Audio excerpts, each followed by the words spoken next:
여러분 안녕하십니까? 뉴스라이브 문을 엽니다. 가뜩이나 분주한 월요일 출근 시간에 오늘 아침에는 서울 지하철 7호선 연착으로 많은 분들이 불편함 느끼셨을 겁니다. 중공역 출입문 고장이 원인이었다는데 이렇게 시민들과 가장 가까운 교통수단을 두고 강동구에서는 연일 시끄럽다고 합니다. 오늘 뉴스라이브에서 이와 관련한 집회 현장 라이브로 연결해 보겠습니다. 11월 26일 뉴스라이브 지금부터 시작합니다.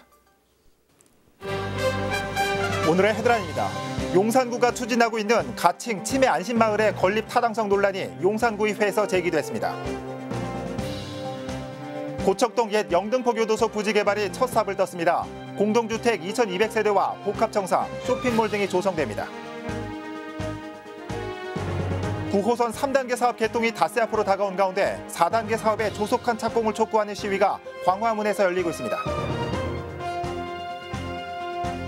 그제 새벽 강일동의 한 도로에서 SUV 차량이 주차된 트럭을 들이받아 운전자와 동승자가 중상을 입고 병원으로 이송됐습니다.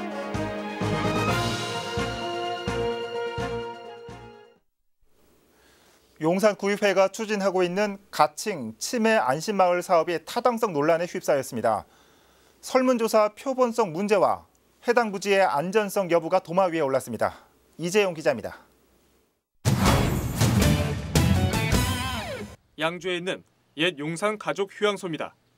8년 전에 첫 문을 열고 5년 만에 사용이 중지된 이곳에 용산구는 오늘 2022년까지 연면적 7,802제곱미터 규모의 토지를 추가로 확보해 가칭 치매 안심 마을을 조성할 계획입니다. 이를 위해 구는 지난 5월에 용역을 발주했는데 이 주사에 대한 타당성이 도마 위에 올랐습니다.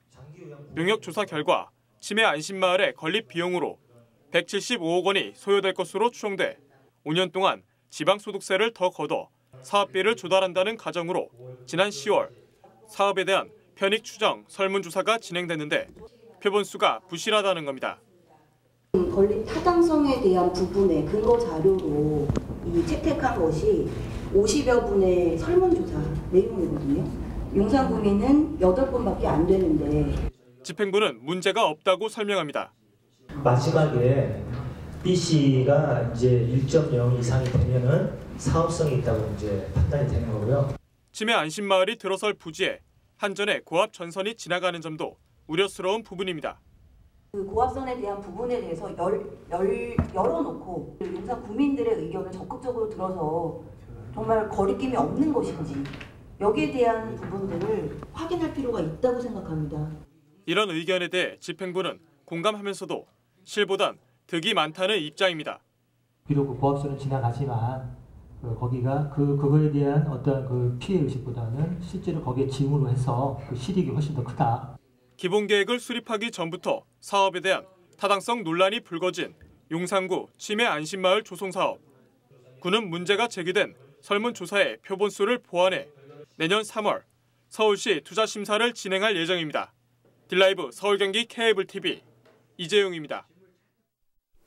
구로구 고척동 옛 영등포 교도소 부지 개발이 시작됐습니다. 이곳에는 오늘 2022년까지 아파트 등 2,200여 세대와 쇼핑몰, 복합 행정타운 등이 들어섭니다. 엄종규 기자입니다.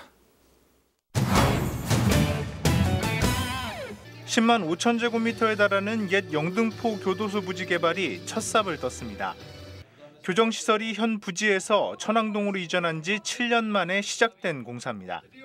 아파트와 판매시설을 비롯하여 지역 주민들을 위한 공공시설과 복합행정타운, 공유형 문화 커뮤니티 등으로 구성되어 있어 다양한 문화와 쇼핑 등의 체험을 제공하면서 실질적인 소통의 도시공간으로서 역할을 충분히 할 것으로 생각하고 있습니다. 개발의 핵심은 2,200여 세대에 달하는 공동주택. 과거 일반 분양 아파트로 사업을 추진하다 실패를 맛본 LH는 토지 임대 방식의 뉴스테이로 개발 방식을 전환했습니다. 이와 함께 도서관과 보육시설, 구로 세무서 등 복합 행정타운과 쇼핑몰, 공원도 조성됩니다. 2003년부터 이 교도소를 이전하겠다는 협의가 시작된 이래 2007년에 기본적인 합의가 됐고 그 합의에 기초한 사실은 2007년도에 합의했던 그 기본 계획이 지금 오늘 삽을 뜨고 있습니다. 우리 구로구의 균형 발전에는 결정적인 동력이 되리라 생각합니다. 한편 이날 착공식장 밖에서는 고척안전대책위원회 등 주민들이 모여 개발로 인한 주민 피해 대책 수립을 위한 주민협의체 구성과 일조권 보장을 요구하는 집회를 열었습니다. 딜라이브 서울 경기 케이블 TV 엄종규입니다.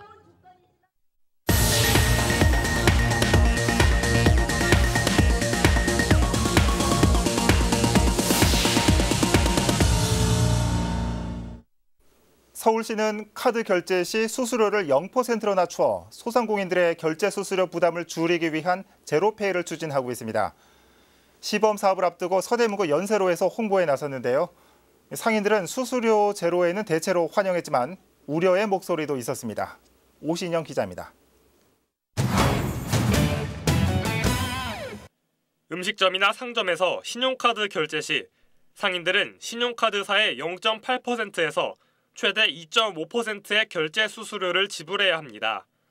서울시는 최근 QR코드를 활용하는 결제 시스템인 가칭 서울페이를 추진해 결제 수수료를 0%로 낮추는 방안을 마련했습니다.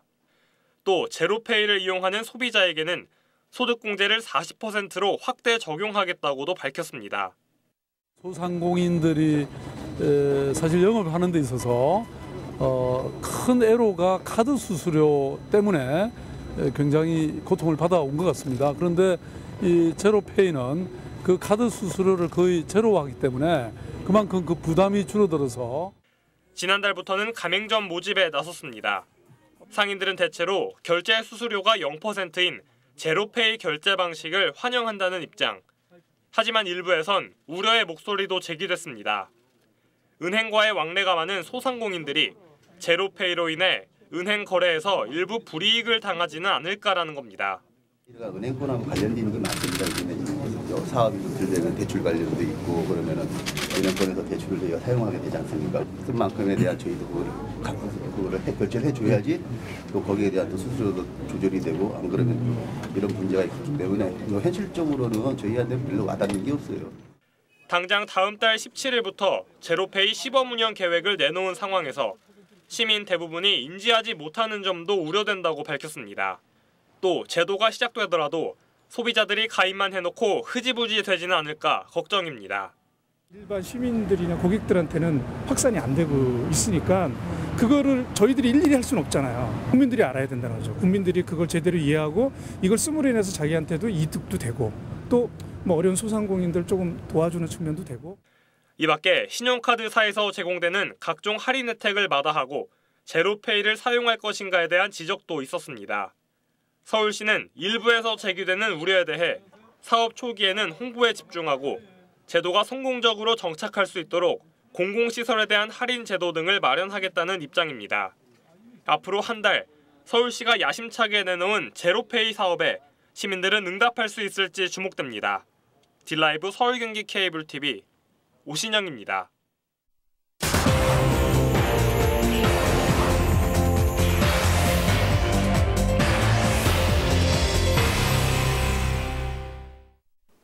현재 제로페이에 참여 의사를 밝힌 사업자는 28곳입니다. 은행 18곳, 간편 결제사 10곳입니다. 지난 7월에 비하면 10여 곳 이상 늘었지만 카카오페이와 BC카드 등 주요 업체가 최근 불참 선언을 했습니다. 앞서서 제로페이 도입에 따른 상인들의 일부 우려의 목소리 들어보셨죠? 결국 이미 활성화된 간편 결제 시장에서 과연 공공이 나선 서비스가 얼마나 큰 메리트를 가질까 하는 의문에서 시작됐다고 할 수 있을 겁니다. 서울시도 이 같은 문제를 인식하고 있죠. 먼저 관련 인터뷰 보시겠습니다. 문제는 이제 소비자들이 과연 그동안에 익숙했던 카드 대신에 신용카드 대신에 이 제로페이를 쓸 것인가 하는 게 문제인데요. 아까 말씀드린 것처럼 그만큼 이 소득 공제율도 높고 또 저희들이 어떤 국가나 이제 지자체가 어떤 그 공공시설의 할인 제도를 만든다든지 이런 다양한 방식의 네, 소득 공제율 40%, 교통카드 기능, 그리고 이 공공기관 이용 시 할인 혜택. 서울시가 내놓는 제로페이의 대표적인 이점들입니다. 어떻습니까? 이런 이점들이 매력적으로 들리십니까? 전문가들도 일부 우려의 목소리를 보내고 있습니다. 시장 논리에 맞지 않다. 정부는 가격 개입에 나서지 말아야 한다. 일이 생길 때마다 카드 수수료를 조정하는 정책 기조가 반복되는 것은 문제다. 여기에 수수료를 포기해야 하는 금융업체들의 장기적인 피로감에 대한 우려도 나오고 있습니다. 시행 20여일을 앞두고 있는 제로페이 서울. 내년 전국 확대를 앞둔 제로페이의 척도가 되는 만큼 20여일을 앞둔 제로페이 서울의 행보에 이목이 쏠려 있습니다. 뉴스엔 이슈였습니다.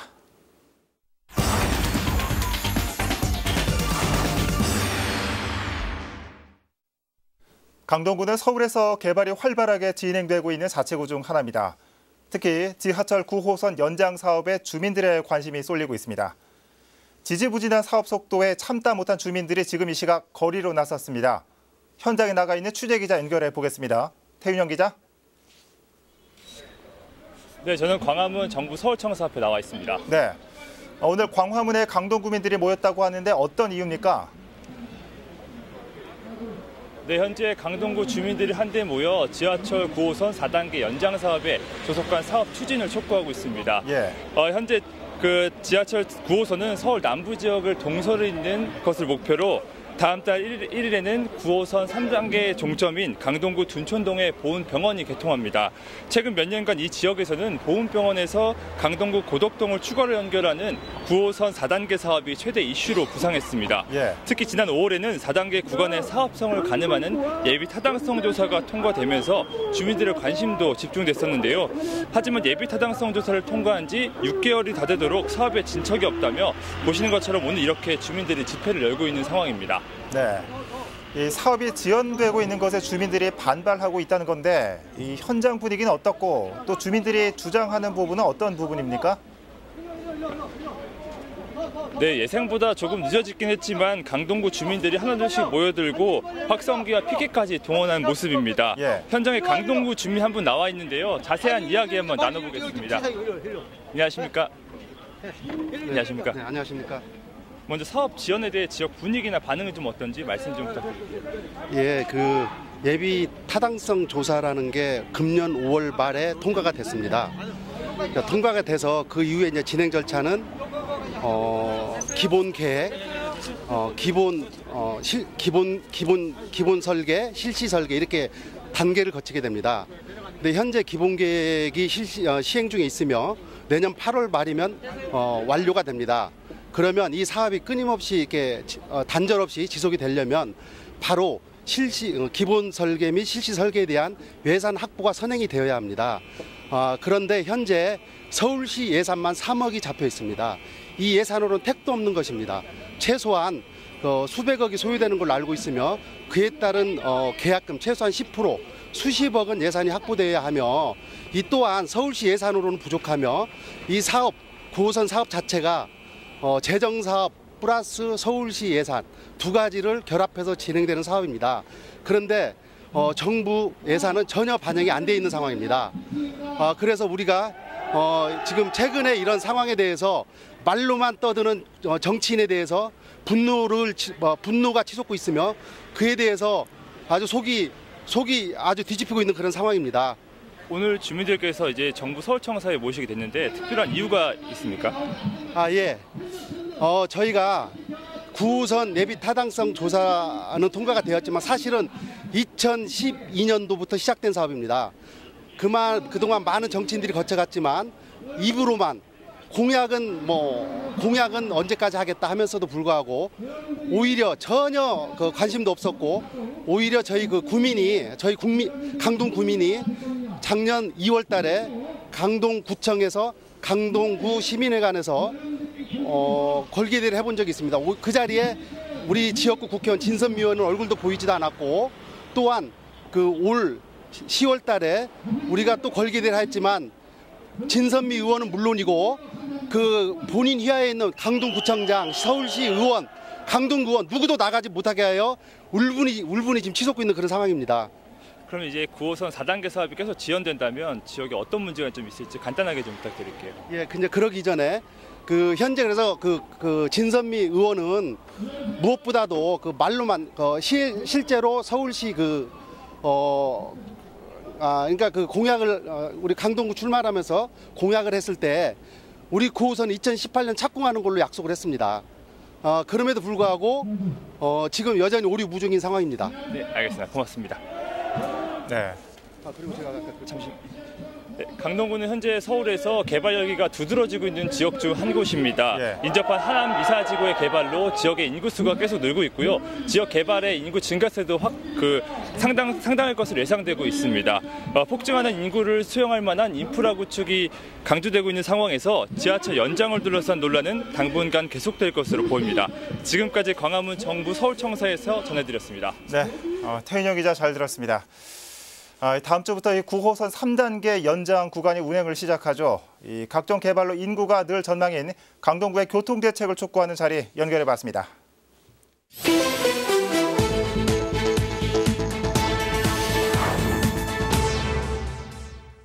트럭의 뒷부분을 추돌한 차량이 형체를 알아볼 수 없을 정도로 심각하게 파손됐습니다. 지난 24일 새벽 4시 15분쯤 강동구 강일동 교차로 앞 도로에서 주행 중이던 SUV 차량이 길가에 주차돼 있던 트럭을 들이받는 사고가 발생했습니다. 이 사고로 차량 운전자 박모 씨와 조수석에 타고 있던 김모 씨가 중상을 입고 인근 병원으로 이송됐습니다. 경찰은 과실 여부 등을 조사하고 있습니다. 같은 날 오후 12시 15분쯤 강동구 동서울시장의 한 음식점에서 불이 났습니다. 이 불로 음식점 주인 47살 백모 씨가 2도 화상을 입고 인근 병원으로 옮겨졌습니다. 불은 가게 내부와 집기류 등을 태워 800여만 원의 재산 피해를 낸 뒤 1시간 만에 진화됐습니다. 지난 24일 오후 1시 40분쯤 금천구 시흥동의 한 공사장에서 화재가 발생했습니다. 인명피해는 없었고 소방서 추산 500만 원의 재산 피해가 발생했습니다. 소방당국은 공사장 관계자가 습기를 제거하기 위해 공사장 바닥에 불을 붙이다 불씨가 건물 외벽 보온재에 옮겨 붙은 걸로 보고 있습니다. 뉴스라이브 사건 사고였습니다.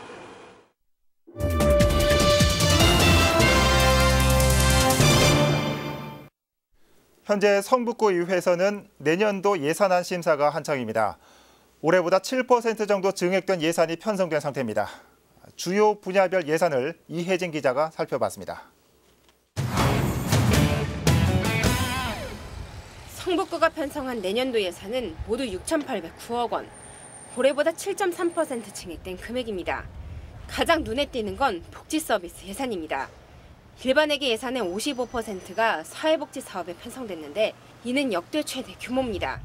성북구에 따르면 사회복지 분야의 자치구 매칭 분담금을 모두 우선 편성했고 그동안 예산 확보가 어려웠던 주민수건 사업에 집중한 것으로 전해졌습니다.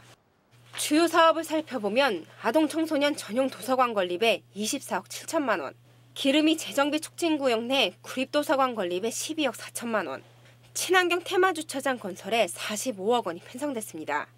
도시계획 변경을 위한 용역비도 책정됐습니다. 장애 재정비 사업과 미아중심 재정비 사업, 그리고 성북 2구역 주택재개발 정비 사업 등 계획 변경을 위한 용역비가 편성된 것. 또한 이승로 성북구청장의 공약 사업에도 예산이 편성됐습니다. 박스파크 공연장 설립에 2,500만 원, 유해업소 집중 단속을 위해 1,800만 원, 그리고 봉제산업을 활성화시키기 위한 시제품 제작소 운영에 12억 원이 편성됐습니다. 이 밖에도 정릉시장 특성화 사업에 2억 5천만 원, 장이동 부모지원센터 운영에 8,700만 원이 편성돼 심사를 기다리고 있습니다. 내년도 예산안 심사는 다음 달 12일까지 진행됩니다. 한편 성북구는 내년도 주민참여 예산으로 11억 8천만 원을 편성해 동별로 76개 사업을 진행할 예정입니다. 딜라이브 서울경기 케이블 TV 이혜지입니다. 사업을 시작하는 사람들에게는 일할 수 있는 공간을 확보하는 게 중요합니다. 특히 사업으로 첫 발을 내딛는 청년들에게는 이런 물리적 환경이 절실할 텐데요. 강동구에서는 사업을 시작하는 청년들 중에서도 사회적 가치에 기여하는 이들을 위한 업무 공간이 제공되고 있습니다. 박영찬 기자입니다. 곳곳에 놓인 탁자와 테이블, 한켠에는 자유롭게 열람할 수 있는 책 수백 권이 꽂혀 있습니다. 기다란 복도 양쪽에는 조그만 방이 밀집해 있습니다. 강동구 소셜타운입니다. 올해 5월 식당으로 쓰이던 건물을 개조해 청년 기업가들을 위한 사무실과 세미나실 등 사무 환경을 조성했습니다. 사회적 경제를 활성화하기 위해서 한 복합 커뮤니티 공간인데요. 높은 임대료 상승으로 어려움을 겪고 있는 사회적 기업이나 스타트업 기업에게 저렴한 임대료로 업무 공간을 지원하고 현재 소셜타운에는 19개의 스타트업이 자리를 잡은 상황. 강동구가 진행하는 별도의 심사를 통해 지역사회 소외계층과 공동체 발전에 기여하고 있는 스타트업을 대상으로 입주가 진행됐습니다. 6제곱미터에서 13제곱미터 규모의 사무실을 월 10만 원으로 이용할 수 있다는 점은 안정적 근무 환경이 절실한 스타트업 기업들에게 큰 힘이 됩니다.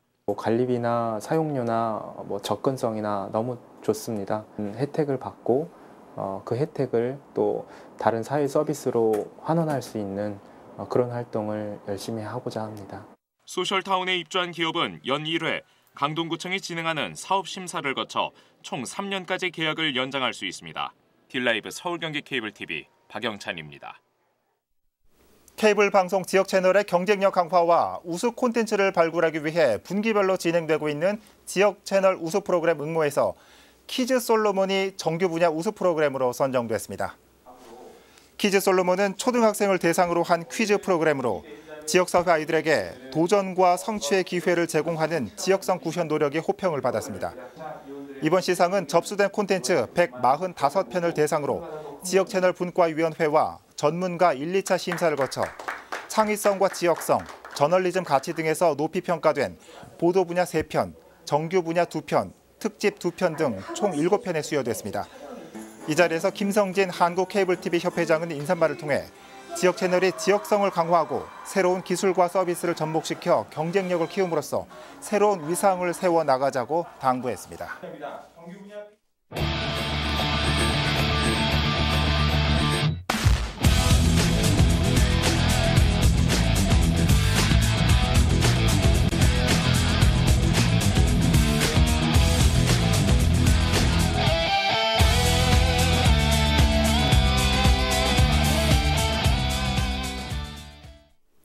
임대충, 대출 거지, 최근 주거지를 차별하는 일부 학생들의 신조어라고 합니다. 수년 전 한 초등학교 입학식에서는 임대아파트 학생들을 따로 줄을 서게 해 논란이 된 적도 있었죠. 지금 이 시각에도 빠르게 늘어나고 있는 임대아파트들. 물론 이에 따른 교통 대책과 시설 마련도 중요하지만 이와 함께 사람들의 의식 개선은 과연 이 속도를 따라가고 있는지 반문해 볼 필요도 있습니다. 뉴스라이브 마칩니다. 시청해 주셔서 고맙습니다.